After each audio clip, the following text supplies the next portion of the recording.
بسم اللہ الرحمن الرحیم۔ عدل و انصاف کرنے والا شخص عزت پاتا ہے۔ لوگوں پر ظلم و ستم کرنے والا پستی و ذلت کا شکار ہوتا ہے۔ کسی کے ساتھ نیکی کرنا اسے اپنا غلام بنا لینے کے برابر ہے۔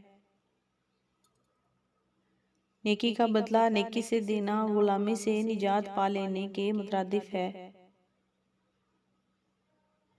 تمام خرابیوں کی جڑ بے جا فریاد کرنا ہے۔ سچی محبت میں برکت ہے اور ہر کام کو آرام و اطمینان سے بجا لانا اچھی صفت ہے۔ تمام نیکیوں کی بنیاد صبر ہے۔ منافقت شرک کے برابر ہے۔